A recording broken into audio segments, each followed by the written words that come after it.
This is an RNZ podcast.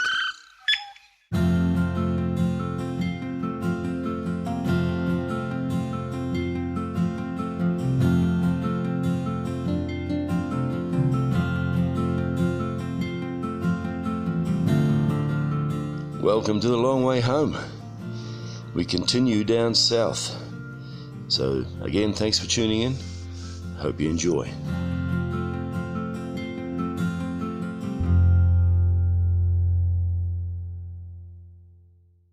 I'm here in Lakehead Hut, up on the southern end of of Lake Rotoiti after leaving St. Ono. So read through those four. Biggest crowd I've ever been at a hut with, and you might hear some action here. That's right, it's an illegal gambling den. I got three of them. That's only had two turns. No, once you've It's the Queenstown Tramping Club, which is an illicit gambling den. They come up and they gamble in all the huts around New Zealand. And you have to count them because I don't know the rules yet. So that's 600. How many times a year are you doing this? As much as we can. As often Is that as right? we can. You guys are you're literally passionate about tramping. Yeah, I think I am. I think we do a lot that are outside of the club because we want to do wider and harder and stuff like that. In your opinions, what's a luxury item? What do you bring as a luxury item when you come away on some of these trips? Well, sometimes we bring some alcohol. A blow-up pillow for me. A blow-up pillow, right? An extra thick sleeping bag. An extra heavy Nice. sleeping bag. Bit extra I don't like weight. being cold. I don't think I take any luxury. Actually, when I can wash my hands with warm water, I do the billy, and that is a luxury.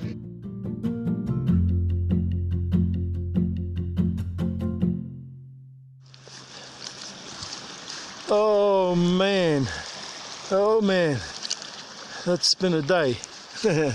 After 4 days of downtime, letting the swelling of my knee go down in St. Ono, and then hitting the trail again yesterday with my mate Adam, who I'd met there. Unbelievable. He's carrying 34 kg, just over 34 kg. We got weighed at St. Ono at the Alpine Lodge. Leighton said he'd Waiau packs. I'm 22.5 kg, like so much more than people think you should be doing on this track. But bloody Adam is over 34 kg, and he powers through. The dude's a giant. He's just amazing. We were at Lakehead Hut last night, so a pretty easy walk really in, and it felt like crap actually. Felt like I'd lost all my fitness. And today didn't start out that much better. An 8-hour day today, but after a lunch break at the John Tate hut, 5 hours in, this last 3 hours felt a hell of a lot better. And my goodness, just emerged out of the bush after some fairly steady climbing, and it was raining, it's cold, it's been raining but it's stopped raining now. Emerged out of the bush, and there is the hut, and there's smoke coming out of the chimney, so someone's already in there with a fire going. Yeehaw! Oh yes!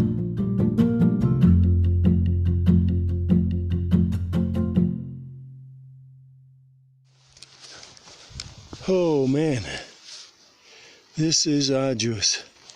Today, reasonable ascent.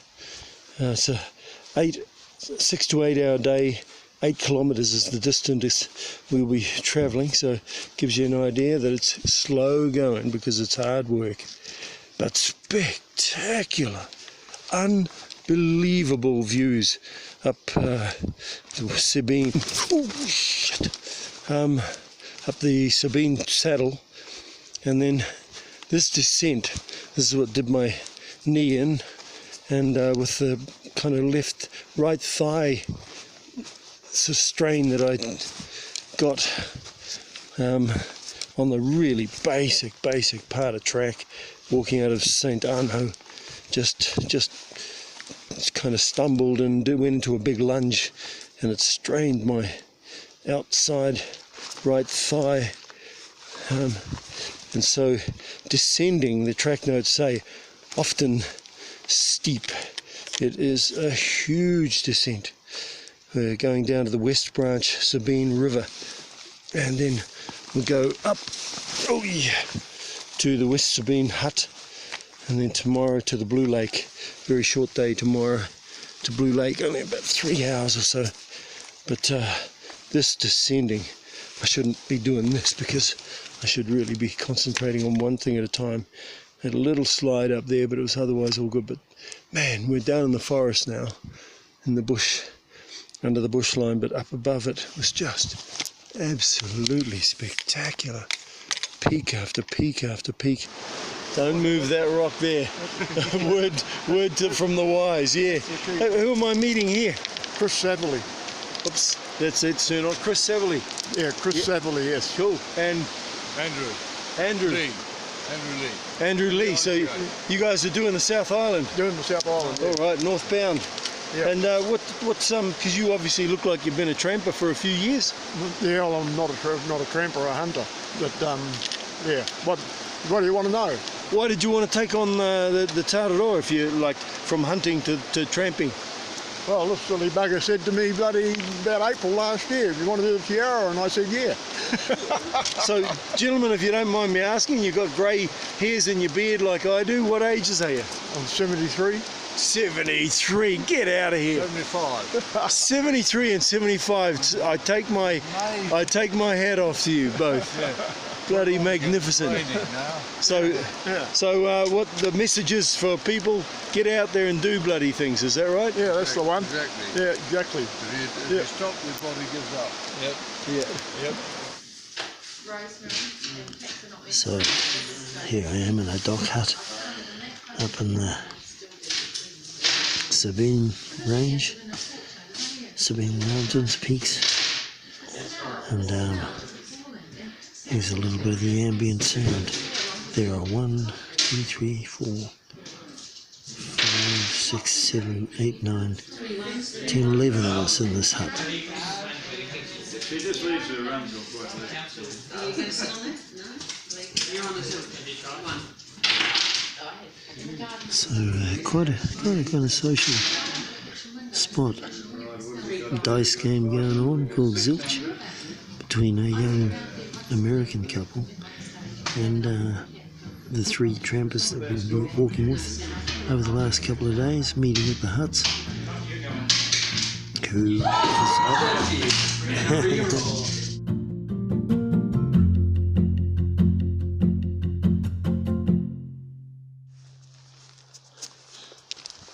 So Adam, we've been walking, met you in St. Arnaud. We had 4 decadent days there, drinking beer and the odd glass of wine and devouring. You reckon you tried every flavour of pizza they had, didn't you? I believe I did, and they were all amazing. And we are currently standing in the shadows, surrounded by mountain peaks, at Blue Lake, the clearest, reputed to be the clearest water in the world. So what's your take so far on this section of the trail, Adam? It's just stunning beauty, and I don't really think there's words for it. I mean, there's people I know that have swimming pools that are not anywhere near this clear. It's just it's quite spectacular. And just as we speak, we're standing here surrounded by mountain peaks, big scree slopes and massive avalanches that have happened over the years. It's just stunning. Beach forest, the clearest water in the world, in Blue Lake. Magnificent.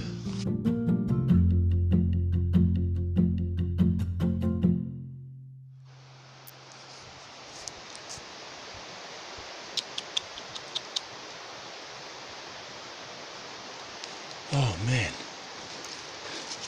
just had the most bizarre experience. I actually just turned this on to see if I could capture the sound of a beautiful bird call.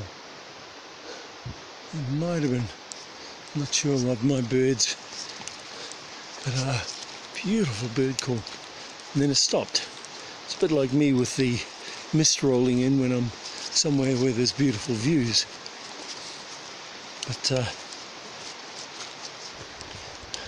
Adam and I walking down a steep descent, second steep descent of the day, coming down to the hut. That's we're going to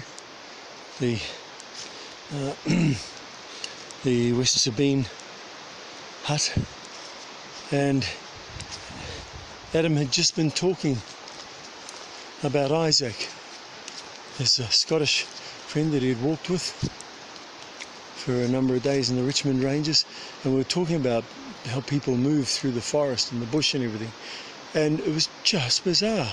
I heard this voice behind us, thinking it was the three trampers that was kind of walking, who were doing a multi-day trek through here, who we're kind of crisscrossing with, and we look back down through this steep descent in the forest, tree roots, drop-offs, everything, comes Isaac, and he is bouncing.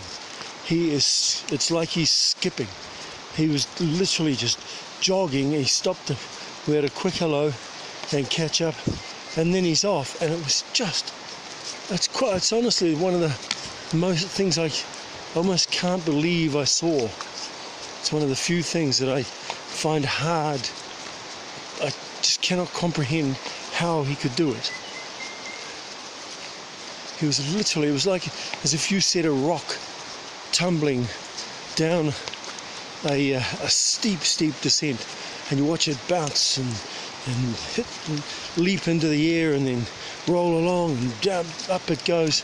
That's what he was doing over tree roots and rocks and drop-offs. And this is in slippery forest, leaf-covered ground. Unbelievable. Quite phenomenal.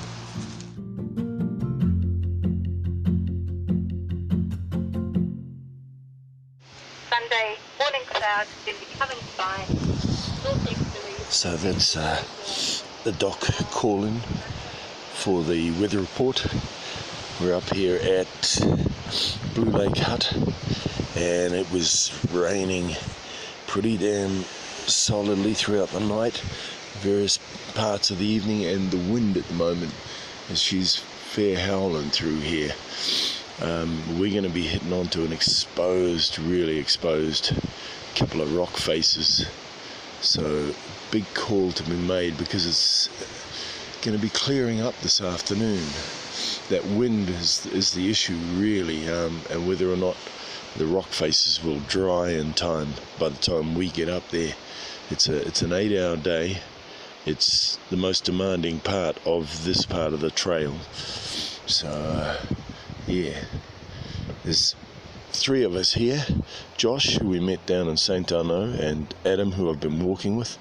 Josh came up last night, so it's actually quite good to have 3 of us. You know, if we go, we'll go together. Because yeah, you don't want to muck around with this stuff. But there's patches of blue sky. It's cool. There's some patches of blue sky coming through.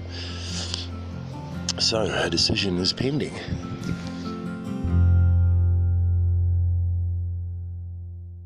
The Long Way Home is produced by Bruce Hopkins and Justin Gregory. The executive producer is Tim Watkin. The engineer is Blair Stagpool.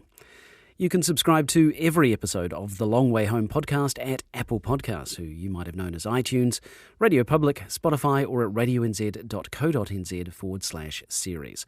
And while you're there, please rate us. That way more people get to hear these stories. If you go to the Long Way Home webpage at rnz.co.nz, you'll find an interactive map that follows Bruce as he walks down to Aotearoa.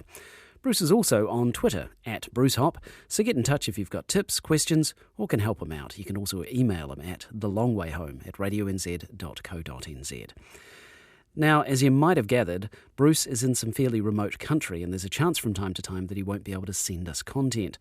Now, if that should happen, there will still be a new episode for you each Monday, and we will catch up with Bruce and all his adventures when he's back in an area with good coverage, we promise.